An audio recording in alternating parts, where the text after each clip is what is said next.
Oi. Gente, eu queria falar com vocês a história de dois caroços que me apareceram. Sério, dois caroços. Não se preocupa que não tem aqueles papos de doente, não, aquelas tia que só fala de doença, sabe? Me apareceu uma dor aqui na base da espinha, que sobe, vem para a nuca, viaja, anda para a mão e desce para o pé, e sobe para a cabeça, e vai para a nuca. Já não é mais dor, já é uma linha do metrô na pessoa. Não é isso, não. Já passei pomada, passei arnica. Tinha uma tia que resolvia tudo com arnica. Tudo. Tudo. Furúnculo, passa arnica. Dor nas costas, passa arnica. Ataque alienígena, arnica. Arnica no sistema solar. Mas a história desses dois furúnculos que eu queria contar para vocês não resolve com arnica. Esses furúnculos vieram para ficar mesmo. E são dois... Furúnculo não, caroço. São dois caroços. Furúnculo eu conto ano que vem, vou falar dos caroços. Dois caroços bem especiais, que chegaram e mudaram a minha vida de cabeça para baixo. Eu estava numa fase muito boa da minha vida. Estava tudo indo assim, divinamente bem. Eu sou um ator de comédia e estava conseguindo pagar minhas contas com o meu trabalho, pagar todos os boletos. Isso para um ator é sucesso, com letras garrafais. Quem é artista também sabe que é difícil pagar as contas com esse ofício no Brasil. E eu conseguia nessa época. Então, estava realizado, estava trabalhando num dos maiores canais de humor do Brasil. Estava, assim, muito bem na minha carreira. Estava casado com a pessoa mais incrível do mundo, do bairro. Não, uma pessoa legal. Não vale nada, mas eu amo, eu amo muito. Porque eu também não valho nada, então estamos, assim, muito bem juntos. Mas a gente finalmente estava indo para a nossa casa, pela primeira vez, a nossa casinha. E a gente estava deixando ela exatamente como a gente queria. Tudo a nossa cara. A gente queria a fachada verde, com as janelas e portas vermelhas. Então, ficou cafona quando a gente pintou. Porque a gente queria uma coisa melipolã, mas ficou pizzaria de pobre. Então, a gente acabou deixando a fachada verde com a janela branca mesmo. E a gente estava muito bem. E nessa época, a gente tinha a sorte de estar cercado por duas das mulheres mais incríveis do mundo também, essas do mundo mesmo, que é a minha mãe e a minha sogra. Sério, sério mesmo, assim. Duas mulheres fortes, alegres, solares, cheias de energia, brigonas, superprotetoras, mães, em tudo que essa palavra tem de maravilhoso e divino, duas mãezonas. Então, imagina, não que até essa época da minha vida eu não tivesse sido feliz, tivesse sido ruim, não. Na verdade, até aí, eu nunca tinha experimentado o que era tristeza de verdade. Não conhecia tristeza, frustrações normais do cotidiano, mas tristeza mesmo, eu não conhecia. E isso para um ator é terrível, porque o nosso instrumento de trabalho são as emoções. É com elas, todas as tristezas, a alegria, todas as emoções, que a gente constrói os personagens. São nossos instrumentos de trabalho. E eu não tinha todas, não conhecia a tristeza. É como se fosse um pintor que não tem uma das tintas na sua paleta. Imagina, não tem a tinta preta. Né? Que tipo de quadro esse cara ia pintar? Quadros sem graça, sem sombra, sem profundidade. Porque são as sombras que dão profundidade nos quadros, na vida. E eu não tinha a tinta preta até então, mas ela chegou. Chegou. A tinta preta veio com a cachoeira de tinta preta, respingando em tudo, não salvou nem a fachada lá de casa, tudo, mas... E foi o primeiro caroço. Foi assim, a minha mãe descobriu um carocinho na mama. Ficamos preocupados, ela foi fazer o exame e tal, descobriu-se que era um câncer de mama. Só que a gente, descobriu agora, há tempo, tudo bem, vai resolver e tal. Só que junto com isso ela começou a tossir muito, uma tosse que não parava nunca, uma tosse terrível, tossia. E a gente achou que a alergia não era alergia, procurou em 1000 lugares qual a razão daquela tosse, e aí começou a perceber que era água na pleura. Um exame desse saiu que era água na pleura. Pleura, que você quer saber que existia, mas temos cada um 2 pleuras aqui. E a minha mãe tinha 2 pleuras e uma cheia d'água.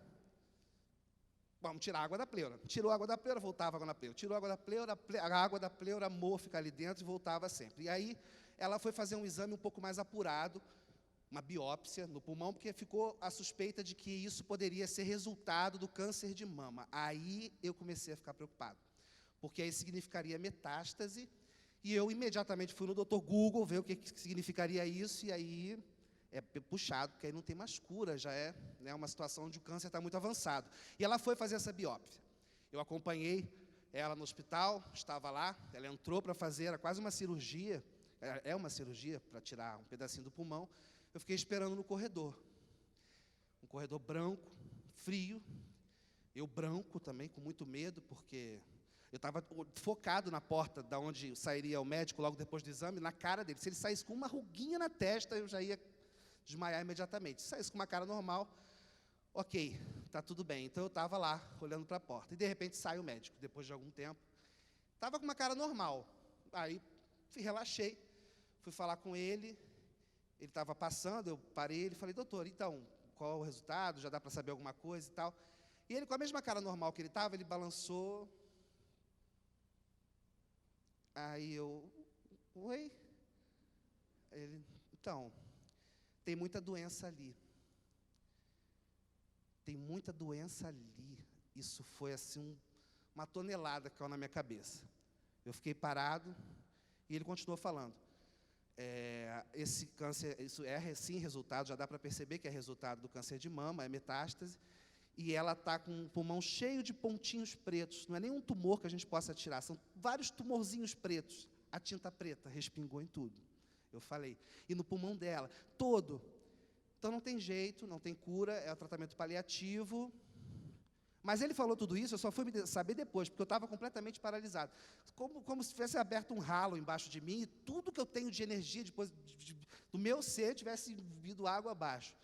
Como a cigarra, quando larga aquela casca e vai embora, eu era uma casca de cigarra ali. Ele falando e eu a casca da cigarra.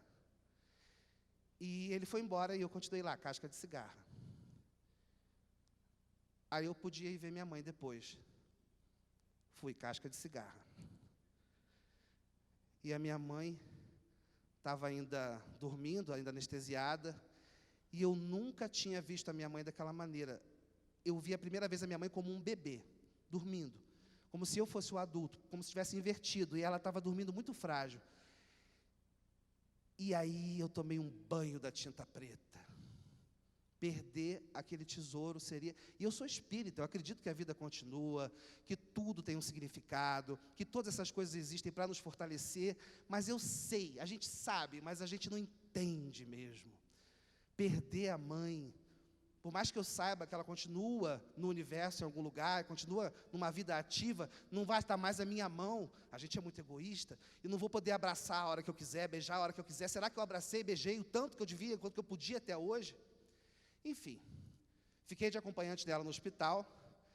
Ela começou a ter que fazer uma espécie, assoprar um mecanismo lá de fisioterapia para aumentar a capacidade pulmonar. É uma coisa que é tipo assim, um tubo com uma bolinha, e ela tem que ficar soprando aquilo e manter a bolinha no ar o maior tempo possível. E eu fiquei acompanhando ela não sabia ainda exatamente que era metástase e tal, ainda não sabia, eu já sabia, fingindo que não sabia, e ela naquela bolinha. E eu agoniado com aquela bolinha, porque sabia que aquela bolinha não ia adiantar nada. Na minha cabeça, aquela bolinha era inútil. E ela empenhada naquilo, sabe? E não sorria mais. A minha mãe ria o tempo todo, a minha mãe é alegria, a minha mãe é o sol andando, e ela não sorria. E eu falei, gente, essa bolinha não vai resolver. Eu tenho que fazer alguma coisa. Se tem alguém que pode ajudar, sou eu. Eu preciso fazer minha mãe sorrir, eu sou ator de comédia. Se eu não conseguir fazer minha mãe dar um sorriso nesse quarto, eu sou um péssimo profissional, um péssimo filho. E aí passou a ser a minha missão naquele quarto. Fazê-la sorrir. Só que como é que a gente faz isso sem alegria? Eu não tinha uma nota de alegria dentro de mim. Eu não conseguia construir uma piada, eu não conseguia fazer nada. Eu não conseguia desenvolver um assunto com ela, de tão mal que eu estava.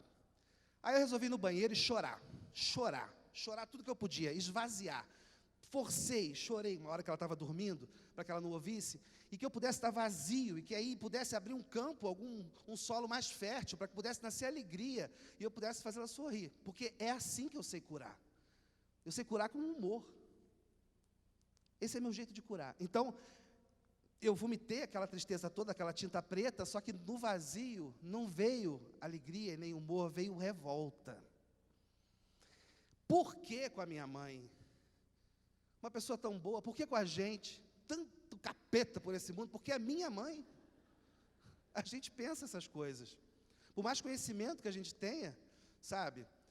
Eu só pensava isso, e eu estava uma pilha do lado dela, bufando de raiva, mas com muita raiva, e ela naquela bolinha, e eu puxando assunto, e ela soprando aquela bolinha. Mas eu largo essa bolinha? Pelo amor de Deus, bolinha por bolinha, eu estou aqui, sou uma bolona. Não dá para... E aí ela sorriu.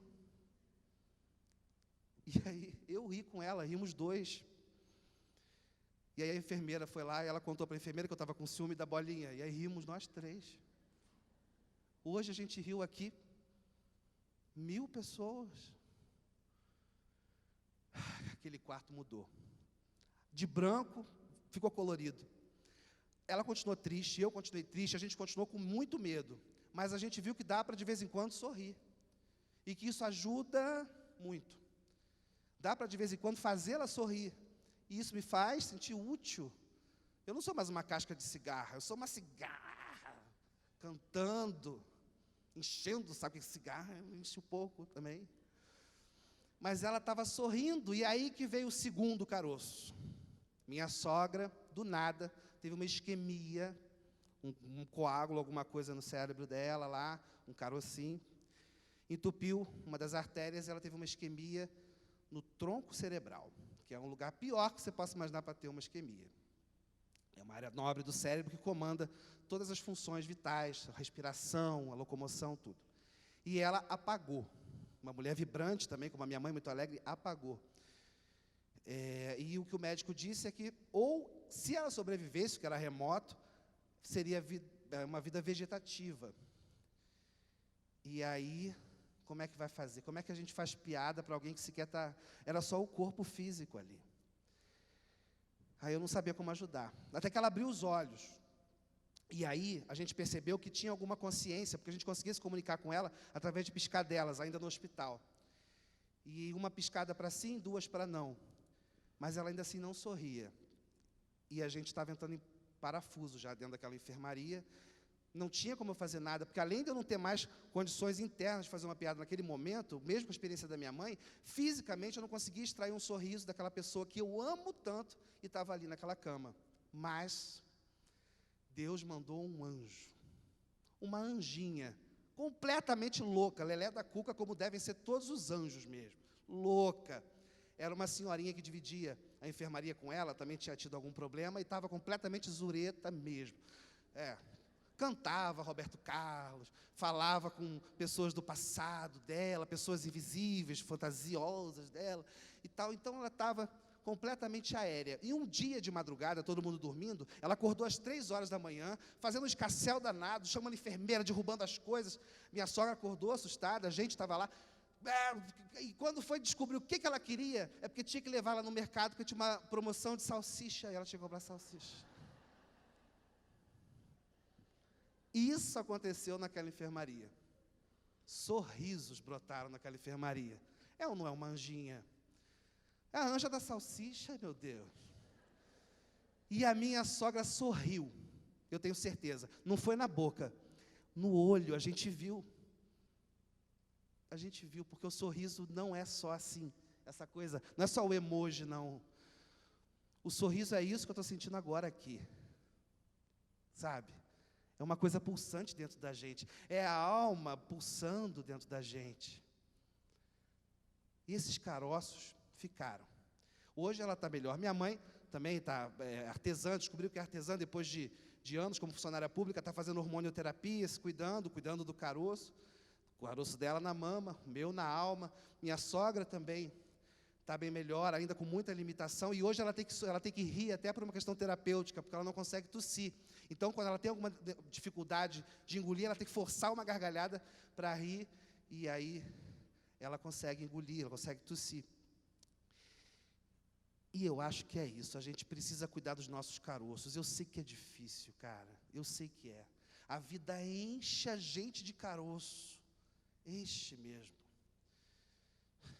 Essa minha sogra, ela, nessa situação, ela ainda não consegue se locomover, mas ela tem uma alegria tão grande. Quer ver? Dá uma olhadinha. É uma alegria. Eu tenho uma foto dela aqui. Bom, não tem a foto dela, mas ela é muito alegre.